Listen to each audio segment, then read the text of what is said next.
Hello everyone, welcome to टेक्शन math.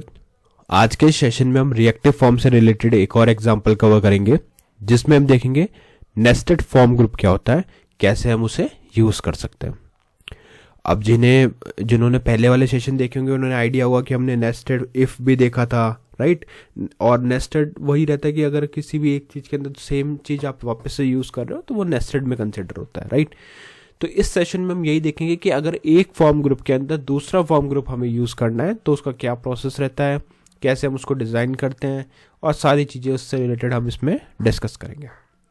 But session शुरू करने से पहले जस्ट एक रिकमेंडेशन है कि अगर अभी तक आप लोगों ने पहले वाले सेशंस नहीं देखे हैं तो आप पहले उनको देख सकते हो, क्योंकि जो पूरी प्लेलिस्ट है एक प्रॉपर सीक्वेंस और सिंक में है। तो अगर आप उसको सीक्वेंशियली फॉलो करोगे तो और भी ज़्यादा ईजी रहेगा आप लोगों के लिए ऑनगोइंग टॉपिक को समझना और उसको इम्प्लीमेंट करना, क्योंकि अभी हमारी प्रायोरिटी है नेस्टेड फॉर्म ग्रुप को समझने की। बट उससे पहले पता होना चाहिए फॉर्म ग्रुप क्या होता है, रिएक्टिव फॉर्म क्या होता है, या जो भी स्टफ अभी तक हमने क्लियर किया वो आपको पता होना चाहिए, ठीक है। और उसके लिए आप लोग टेक्शन में डिजिटल कोर्स बुक को भी रेफर कर सकते हो, जो फ्रीली अवेलेबल है आपके डिस्क्रिप्शन बॉक्स में।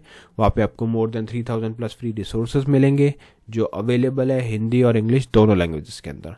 तो जैसा भी आपका रिक्वायरमेंट हो उस अकॉर्डिंग आप उसको कंज्यूम कर सकते हो, ठीक है। तो अभी हम स्टार्ट करते हैं। देखो यहाँ पे हमारे पहले एक मेन हेडिंग लिखी है हमने app.component.html फाइल के अंदर, एंगुलर कोर्स बाय टेक्शन मैथ और रिएक्टिव फॉर्म इन एंगुलर, ठीक है। तो अब हम फर्स्ट वाला जो हेडिंग है उसके बाद में सेकंड हेडिंग है, उसके बाद में हमने सेकंड हेडिंग के बाद में हमने 2 हॉरिजॉन्टल रो ऐड किए हैं, जिससे कि हम हमारे फॉर्म को इसके बीच में डिजाइन कर सके, ठीक है। उससे क्या होगा, जस्ट वो ब्राउजर पे आपको प्रॉपरली वहां पे शो होगा, बस इतना सा रीजन है। अदरवाइज ये मैंडेटरी नहीं होता, आप चाहो तो हटा भी सकते हो उसको। क्लियर? अब यहाँ तक क्लियर है। अब नेक्स्ट हमें क्या करना है, हमें इसके लिए प्री रिक्वेस्ट डिफाइन करना है, मतलब क्या क्या चीज़ें हमें इसमें यूज़ करनी है। वो कैसे पता चलेगी, पहले आपको रिक्वायरमेंट पता होनी चाहिए।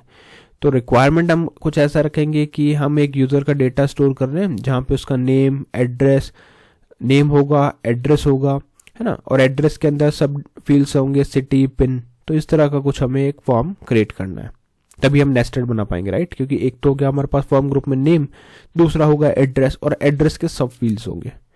तो इस चीज़ को डिज़ाइन करने के लिए हम अब चीज़ों को ऐड करेंगे। तो उसके लिए चलेंगे app.component.ts फाइल पे। यहाँ ts फाइल के अंदर ऐप कंपोनेंट को एक्सपेंड करना है, और यहाँ पे हमारी चीज़ें पूरी मेंशन होगी। तो सबसे पहला चीज़ जो इंपोर्ट करना होता है वो होता है रिएक्टिव फॉर्म मॉड्यूल। तो आपको लिखना पड़ेगा रिएक्टिव फॉर्म्स मॉड्यूल, ठीक है। उस रिएक्टिव फॉर्म्स मॉड्यूल के साथ में आप चाहो तो ngif भी लिख सकते हो, अगर आप कंडीशनल स्टेटमेंट का यूज़ करना है बाद में तो। अदरवाइज आप इसको स्किप कर सकते हो, ठीक है। फिर हम यहाँ पे अपना मेन जो वेरिएबल है वो यूज़ करेंगे, जैसे यूज़र डेटा। यहाँ पे एक ग्रुप बनाएंगे, तो न्यू फॉर्म ग्रुप एंटर। जैसे ही मैंने यहाँ एंटर किया तो ये ऑटोमेटिकली इधर ऐड हो गया। अब फॉर्म ग्रुप है तो इसकी डिफ़ॉल्ट वैल्यू सेट कर दो। इसमें मैं वैलिडेशन वगैरह ज़्यादा यूज़ नहीं कर रहा, सिंपल आपको एक नेस्टेड फॉर्म ग्रुप बना के दिखा रहा हूँ, ठीक है। बट वैलिडेशन हमने लास्ट सेशन में देखा था, तो आपको आइडिया होगा कि कैसे फॉर्म ग्रुप वर्क करता है, राइट। तो ये इस तरह से रहेगा, प्लस डबल कर्ली ब्रेसेस, और इसको हम करेंगे यहाँ से एक्सपेंड, ठीक है। फिर यहाँ पे आपको इसका पहला वेरिएबल डिफाइन करना है, जो हो गया नेम, और इसका न्यू फॉर्म कंट्रोल एंटर। तो फॉर्म कंट्रोल भी यहाँ पे ऐड हो गया, ठीक है। और इस फॉर्म कंट्रोल के बाद में इसकी डिफ़ॉल्ट वैल्यू आप सेट कर सकते हो, जैसे कि मैं यहाँ पे कर रहा हूँ ब्लैंक अभी के लिए। फिर देंगे एक कॉमा के बाद में हम एक नेक्स्ट फील्ड बनाएंगे जो रहेगा हमारा एड्रेस, ठीक है। और एड्रेस के अंदर हम लिखेंगे new form control, opening closing parenthesis, curly braces. यहाँ पे फॉर्म कंट्रोल नहीं, हमें फॉर्म ग्रुप लिखना पड़ेगा ना, क्योंकि इसको हम डिवाइड करना चाह रहे हैं किसमें, 2 पार्ट में। तो यहाँ पे आ गया फॉर्म ग्रुप, इसको करा हमने एक्सपेंड, और एक्सपेंड करने के साथ ही हम यहाँ पे इसकी बाकी फील्ड बनाएंगे। जैसे एक हो गया सिटी, तो सिटी में आप इसका डाल सकते हैं न्यू फॉर्म कंट्रोल, और यहाँ पे सिटी की डिफ़ॉल्ट वैल्यू। फिर एक देंगे कॉमा, और उसके बाद में हम डिफाइन करेंगे पिन नंबर। तो पिन में भी आप डाल सकते हो new form control, opening closing parenthesis, curly braces, opening closing parenthesis और ओपन क्लोज कोट। इतना करने के बाद इसको करो सेव होते ही अपने आप इसने सेमीकोलन और कॉमा लगा दिए। एडिटर है इसलिए हमें खुद से नहीं लगाना पड़ा, बट आप लोग ध्यान रखना कि कहाँ पे सेमीकोलन हमें ऐड करना है और कहाँ पे कॉमा ऐड करना है। ठीक है, तो अब आप इस अगर पूरे स्ट्रक्चर को ध्यान से देखोगे तो आपको दिखाई देगा कि एक फॉर्म ग्रुप हमारा था मेन जो है यूजर डेटा, उस फॉर्म ग्रुप के साथ में हमने एक और फॉर्म ग्रुप यहाँ पे ऐड किया जिसका नेम है एड्रेस। तो यहाँ पे सिंटेक्स में डिफरेंस क्या है, देखो यहाँ पे न्यू फॉर्म ग्रुप क्या है, इक्वल है, बट यहाँ पे क्या है कॉलन। तो ये सब बेसिक चीज़ें आपको पता होनी चाहिए कि कैसे फॉर्म ग्रुप डिज़ाइन कर रहा है, इसीलिए हमने इसको सेपरेटली कवर किया है जिससे कि एक आइडिया हो जाए आपको कि कैसे मल्टीपल फॉर्म ग्रुप। और ऐसा नहीं कि सिर्फ एक ही, इसके अंदर भी आप और फॉर्म ग्रुप बना सकते हो। तो जब हम थियोरेटिकल पॉइंट कवर कर रहे थे तब हमने डिस्कस किया था कि जो नेस्टेड है या फॉर्म ग्रुप है उसके अंदर एक या एक से ज़्यादा भी फॉर्म ग्रुप हो सकते हैं, है ना। वही हमने आज यहाँ पे प्रैक्टिकली करके देखा। अब ये बंद तो गया, अब इसको यूज़ करना। तो यूज़ करने के लिए app.component.html फाइल पे जाएंगे, यहाँ पे हमारा फॉर्म क्रिएट करेंगे। तो ये हो गया आपका फॉर्म रेडी, और फॉर्म के अंदर हम सारी चीज़ें डिफाइन करेंगे। तो सबसे पहले यहाँ लिखते हैं फॉर्म ग्रुप, ठीक है, यहाँ लिख देंगे फॉर्म ग्रुप। ये एक काम करो, इसको डायरेक्टली लिखो तो ये खुद ही लेके आएगा। देखो यहाँ आ गया ना फॉर्म ग्रुप। अभी इसमें हम यहाँ पे हमारा वेरिएबल डाल देते हैं यूजर डेटा जिस नाम से हमने बनाया था। फिर यहाँ पे हम हमारा लेबल वगैरह स्टार्ट कर देंगे। तो ये लेबल आ गई, पहली लेबल रहेगी हमारी,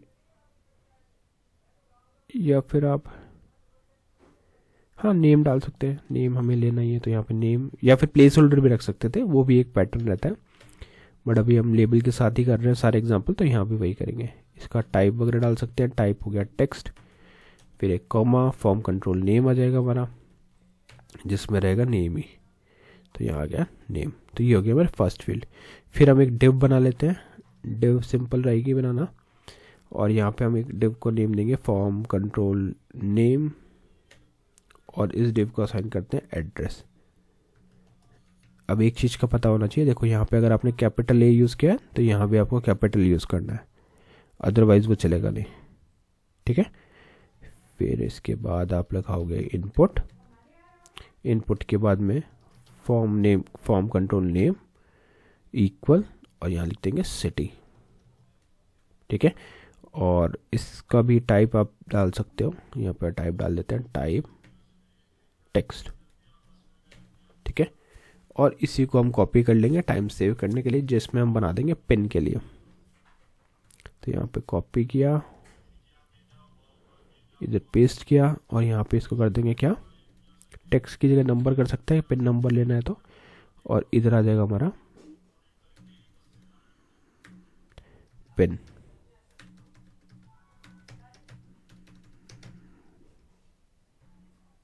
पिन, यहाँ पे पिन आ गया। ठीक है, इतना करने के बाद सिंपली इसको कर देंगे सेव। तो जस्ट अब आपको एक बटन ऐड करना है, बटन, और इस बटन में लिखना है सबमिट। ठीक है, और इसका भी टाइप डाल देते हैं सबमिट।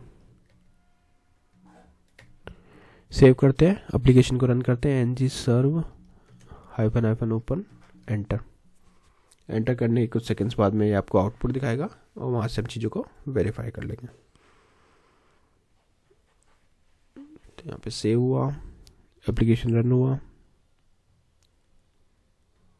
पुराने वाले टैब्स मैंने क्लोज किया, अभी नए टैब का वेट कर रहे हैं। तो ये कुछ इस तरह का डेटा हमारे पास आ रहा है। बाकियों में हमने लेबल ऐड नहीं किया था, तो वो लेबल ऐड करना इंपॉर्टेंट है। यहाँ पे लेबल डालते हैं, पहला लेबल रहेगा नेम का, हो गया। यहाँ पे आएगा सिटी वाला लेबल, लेबल से ही आपको पता चलेगा, अदरवाइज देखो अभी यहाँ पे पता नहीं चल रहा था कि कौन सा फील्ड किस यूज़ के लिए है। और दूसरा लेबल आएगा हमारा यहाँ पे पिन का। ठीक है, पिन, सिटी और पिन हमने यहाँ पे डाल दिया। अब इसको आप देखो, इसमें कुछ एरर दिखा रहा है, ये वो अपन देखेंगे बाद में, डोंट वरी। तो ये कुछ इस तरह से हमें दिख रहा है। डिव था इसलिए थोड़ा सा अलाइनमेंट ऐसा आ रहा है, अदरवाइज वो एक ही लाइन में प्रॉपर आपको दिखता। अब जैसे यहाँ पे हम लिखते हैं ABC XYZ और 1 2 3। ठीक है, इसको राइट क्लिक करते हैं, इंस्पेक्ट को ओपन करते हैं, और इंस्पेक्ट पे बाद में कंसोल में जाते हैं। कंसोल में देखो यहाँ पे एरर्स मिल रहे हैं काफ़ी सारे। ठीक है, और इसको अगर हम सबमिट करेंगे तो कुछ होगा, नहीं हो रहा, मतलब यहाँ पे एरर है। तो एरर किस चीज़ का हो सकता है? एक तो यहाँ पे हमने एनजीएस सबमिट नहीं डाल रखा, पहले तो ये डालते हैं एनजीएस सबमिट, और यहाँ पे हम डाल देते हैं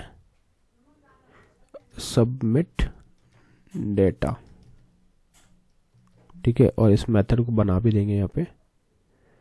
तो इसके बाद में हम यहाँ पे बनाते हैं submit data, opening closing parenthesis, opening closing curly braces, और इसके अंदर लिख देंगे console.log user data dot this dot user data dot value. तो ये इसकी बस वैल्यू को हमें शो कर देगा। सेव किया, रिफ्रेश किया, इसको फिर से रिफ्रेश करते हैं। No value accessor for form control name address, address वाले में कुछ इश्यू है, यहाँ पे एड्रेस लिखा हमने, ठीक है। वो अपन देखते हैं एड्रेस, यहाँ से एड्रेस को कॉपी करते हैं, कुछ टाइप तो नहीं है। सेव किया, ये कह रहा है can not find control with name city. City में आई थिंक स्मॉल सी हमने यूज़ किया, सिटी पिन, और यहाँ हमने लिखा सिटी विद कैपिटल सी और पिन। ओके ओके, इश्यू हमें मिल गया। यहाँ पे हमने जो ऐप कंपोनेंट है इसके अंदर इश्यू किया है, यहाँ पे फॉर्म कंट्रोल नेम लिखा है, जबकि एड्रेस क्या है, एक ग्रुप है, तो यहाँ पे आपको ग्रुप लिखना पड़ेगा। अभी इसको सेव करते हैं, हाँ अभी ये प्रॉपर है, ठीक है। इसको फिर से रिफ्रेश करते हैं, देखो अभी वो एरर चला गया। और यहाँ हम ABCXYZ 1 2 3 लिखते हैं और सबमिट करते हैं, कंसोल ओपन है, तो यहाँ पे आपको प्रॉपर डेटा मिलेगा। कैसे मिल रहा है? एक ऑब्जेक्ट मिल रहा है सिटी और पिन का, और एक नेम मिल रहा है। तो इस तरह से आप नेस्टेड जो फॉर्म ग्रुप है उसको इम्प्लीमेंट कर सकते हो अपने एप्लीकेशन के अंदर। तो आई होप आज का ये पूरा सेशन क्लियर हो गया होगा। नेक्स्ट सेशन में हम बाकी टॉपिक डिस्कस करेंगे। So thank you for watching टेक्शन में।